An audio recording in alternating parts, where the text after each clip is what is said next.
আমি আজকে নাঙ্গলকোট সরকারি হসপিটালে গিয়েছিলাম এক্স রে করার জন্য। আমি নিজেই আজকে ভুক্তভোগীর শিকার হলাম। কারণ হচ্ছে আমি এক্স রে করতে গেছি, ডাক্তার দেখাইতে গেছি হসপিটালে, উনি আমাকে প্রাইভেট হসপিটালে নিয়ে গেছে। আমাকে প্রাইভেট হসপিটাল থেকে আমাকে এক্স রে করতে হয়েছে।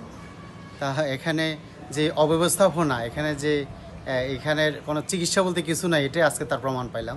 আমি অতীতে অনেক সাংবাদিক ভাইরা এই বিষয়গুলা উঠেই ধরছে, হয়তোবা অনেকটা বিশ্বাস করতাম, অনেকটা করতাম না, কিন্তু আজকে নিজে আমি ভুক্তভোগী, আমি নিজে আজকে এটার শিকার হলাম। আমি ডাক্তার দেখাতে গেলাম, চিকিৎসা করতে গেলাম হসপিটালে, সেখানে ওনাদের এক্স রে মেশিন নাই, এক্স রে মেশিন চালানোর মতো সেই ম্যান নেই, মেশিন নষ্ট, বিভিন্ন অজুহাতে ওনারা প্রাইভেট হসপিটালের দিকে, কমিশন বাণিজ্যের দিকে চলে যাচ্ছে। এখানে থাকা সত্ত্বেও করতেছে না, না থাকা সত্ত্বেও করতেছে, এটা বিষয়টি খতিয়ে দেখা ঊর্ধ্বতন কর্মকর্তাদের প্রতি অনুরোধ রইল।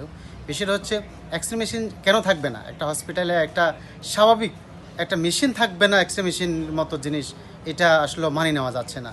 এক্স রে মেশিনের ম্যান নেই, মেশিন নষ্ট, সেখানে ওরা কমিশন বাণিজ্যের কারণে প্রাইভেট হসপিটালের দিকে বিভিন্ন আমি দেখছি আমাকে সহ আরও যারা অনেকে আসতেছে চিকিৎসার জন্য এবং পরীক্ষা নিরীক্ষা, সবগুলো ওরা দালালরা ঘুরতেছে, দালালদেরকে দিয়ে ওরা প্রেসক্রিপশন দিয়ে দিয়ে ওরা পাঠিয়ে দিচ্ছে বিভিন্ন সরকারি হসপিটালের পরীক্ষাগুলো প্রাইভেট হসপিটালে করার জন্য।